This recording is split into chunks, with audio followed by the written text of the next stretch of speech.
हिंदी भाषेसंदर्भात काढलेले दोन्ही जी.आर रद्द करण्याचा सरकारनं निर्णय घेतलाय। त्रिभाषा सूत्राचा निर्णय घेण्यासाठी नरेंद्र जाधव समिती स्थापन करण्यात येणार आहे, तर समितीचा रिपोर्ट आल्यावरच त्रिभाषा सूत्राचा निर्णय घेण्यात येईल। हिंदी भाषा सक्तीची नाही असं वक्तव्य फडणवीसांनी केले।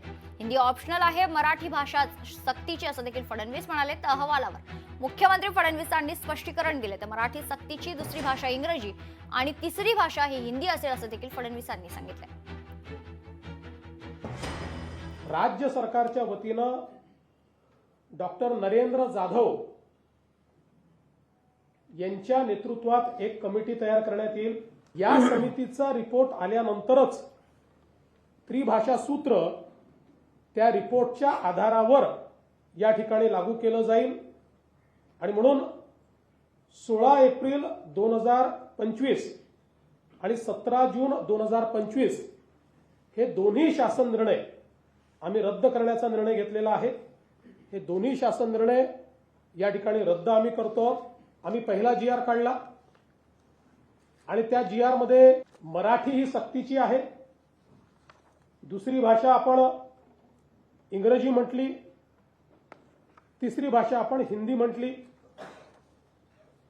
त्यावर अनेकांनी प्रश्नचिन्ह उपस्थित केल्यानंतर आपण 17 जूनला हा जी.आर बदलला आणि यामध्ये सांगितलं की कुठलीही भारतीय भाषा तिसरी भाषा म्हणून शिकता येईल आणि त्याही जी.आर मध्ये आपण सांगितलं मराठी सक्तीची आणि तिसरी भाषा म्हणून कोणतीही भारतीय भाषा शिकता येईल अशा प्रकारचा स्पष्टपणे जी.आर काढला।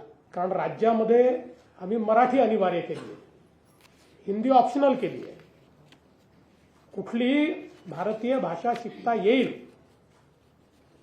अशा प्रकारचा निर्णय आम्ही घेतलेला आहे। पण तरी देखील झोपलेल्याला उठवता येतं, झोपेचं सोंग घेतलेला उठवता येत नाही।